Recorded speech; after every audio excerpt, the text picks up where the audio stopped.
Hello friends, இந்த வீடியோவில் என்ன பார்க்க போகிறோம்னா புனிதா அப்படிங்கிற சீரியலில் என்ன போட போகிறாங்க அப்படின்னு நம்ம பார்க்க போகிறோம். புனிதா அப்படிங்கிற சீரியலில் என்ன போடுறாங்கன்னா, புனிதா மேலே தொடர்ந்து பழி வந்துகிட்டு இருக்கு. ஆனாலும் சொன்னால் கேட்கவே மாட்டேங்கிறாங்க. திரும்ப திரும்ப பார்த்தீங்கன்னா அம்மா விட்டு நான் வரவே மாட்டேன், இங்கே தான் இருப்பேன்னு சொல்கிறாங்க. இதனால் கபிலை நான் வீட்டை விட்டு போகிறேன் அப்படின்னு சொன்னாங்க. எல்லாருமே அந்த ஒரு வழியை சமாதானப்படுத்தி போகக்கூடாதுன்னு சொல்லி வச்சுட்டாங்க. இன்றைக்கி வேணும்னே பார்த்திங்கன்னா உட்காந்து பார்த்தீங்கன்னா வேணும் தண்ணி அது எல்லாமும் ஊற்றி கொடுத்துட்றாங்க. அதை சாப்பிட்டுட்டு கபிலன் அப்படியே தள்ளாடி வராரு. இதை பார்த்துட்டு புனிதா யார் இப்படி செஞ்சீங்க? கபிலனுக்கு எந்த ஒரு கெட்ட பழக்கம் கிடையாது, அவர் ரொம்ப நல்ல பையன், யாரோ வேணும்னே அவரை செஞ்சிட்டீங்க, அதனால தான் வீட்டை விட்டு வரேன்னு சொன்னாங்க. நீ என்னெல்லாம் என்னையும் புருஷனையும் கொடுமைப்படுத்த போகிறீங்களோ தெரியல சொல்லி தண்ணீர் விட்டு கதறாங்க. இதை பார்த்துட்டு அவங்க அம்மா கதறி துடிக்கிறாங்க. இப்படி மாறி மாறி கதறி துடிச்சிருக்காங்க தவிர வீட்டை விட்டு வெளில போக மாட்டேங்கிறாங்க. இதுக்கப்புறம் என்ன நடக்க போகுது நமக்கே பார்க்க பாவமாக இருக்குது. பூங்கொடி அப்படிங்கிற சீரியலில் என்ன வரணும்னா தன்னுடைய அண்ணன் சக்தியை இவ காதலிக்கிறா, தன்னுடைய நாத்தனார் காதலிக்கிறா அப்படி தெரிஞ்சு வேணுன்னே ஒரு மாப்பிள்ளையை கொடுங்க அப்படின்னு சொல்லி அப்பாட்ட சொல்லியிருந்தாரு. அதே மாதிரி மாமனார் ஒரு மாப்பிள்ளை ஃபோட்டோ அதெல்லாம் கொடுத்தாரு. இதை பார்த்துட்டு நீ யாரை சொன்னாலும் சரி, நீ பார்க்க வேண்டிய அவசியமே இல்லாமல் நான் தாலி கட்டிக்கிறேன்னு சொல்கிறாங்க. இதை கேட்டு அம்மா சந்தோஷப்படுறாங்க. இதை கேட்டுக்கிட்டு நேர பூங்கொடி மாமனார்கிட்ட போய் சொல்கிறாங்க.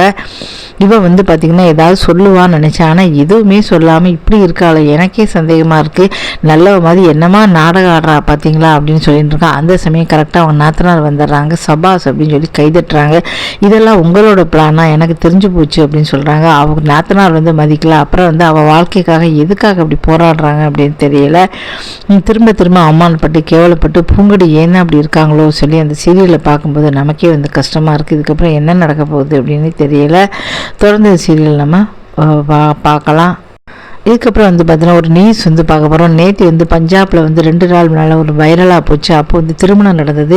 மணப்பெண்ணை பொதுவாக வரவேற்பாங்க, பூக்களை தூவி வரவேற்பாங்க. ஆனால் இவங்க பார்த்தீங்கன்னா கிட்டத்தட்ட 8.5 கோடி ரூபா ஒரே 500 ரூபா தலா கூட 500 பேக்லேருந்து எடுத்து அப்படியே வீசி மணமக்கள் மேலே வர. இதை பார்த்துட்டு எல்லாருமே அதிர்ச்சி ஆகிட்டாங்கன்னு சொல்லலாம். ஏன்னா எல்லாருமே பார்த்தீங்கன்னா பணத்தை எடுத்து வீசி இப்படி பண்ணி பண்ணப்பட்டாங்க. பணம் அப்படிங்கிறது லட்சுமி இப்படியா தூக்கி வீசுவாங்க. அதை பார்த்தீங்கன்னா ஏழைகளுக்கு கொடுக்கலாம்.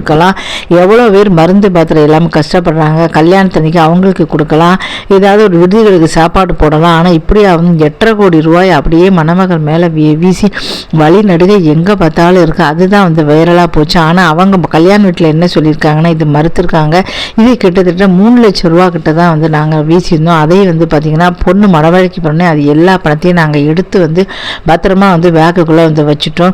இங்கே சொன்ன மாதிரி பணத்தை பார்த்தீங்கன்னா கோடிக்கணக்கும் இல்லை அதை தூக்கி நாங்கள் வீசவும் இல்லை சொன்னாங்க. இருந்தாலும் சரி, மணப்பெண்ணுக்காக எதுக்காக இவ்வளோ பணத்தை வீசுகிறாங்க அப்படின்னு சொல்லிட்டு எல்லாருமே பயங்கர வைரலாக போய்கிட்டு இருக்கு. பொதுவாக பணத்தை நீங்கள் உங்கள் வீட்டில் ஒரு நல்ல விசேஷம் அப்படின்னா ஒரு 10 பேருக்கு சாப்பாடு போடுங்க. நிறைய பணம் இருக்குன்னா ஒரு விருதுக்கு கொடுத்து 100 பேர் 1000 பேருக்கு சாப்பாடு போடுங்க. இல்லை ஒரு யாருக்காவது உடம்பு சரியாகவே எத்தனை அவங்களுக்கு நீங்கள் கொடுங்க. அந்த பணத்தை நல்ல பல்ல படிக்க முடியாமல் எவ்வளவோ ஏழை குழந்தைகள் இருக்குது, அந்த குழந்தைகளுக்கு ஸ்கூல் ஃபீஸ் கட்டலாம், காலேஜ் ஃபீஸ் கட்டலாம். இல்லையா எத்தனையோ பேர் திருமணமாகாத பெண்கள் ஆண்கள்லாம் இருக்காங்க பணம் இல்லாமல். அந்த திருமணமாகாத பெண்ணுக்கு ட்ரெஸ்ஸு அதெல்லாம் எடுத்து தாலி எடுத்து கொடுத்து கல்யாணம் பண்ணிக்கலாம். இப்படி எவ்வளவோ நல்ல காரியங்கள் இருக்குது. அதெல்லாம் கண்டிப்பாக செய்யுங்க. பணத்தை என்றைக்குமே வேஸ்ட்டாக பண்ணாதீங்க. இந்த வீடியோ பிடிச்ச மறக்காம சேனலை சப்ஸ்கிரைப் பண்ணுங்கள். நன்றி, வணக்கம்.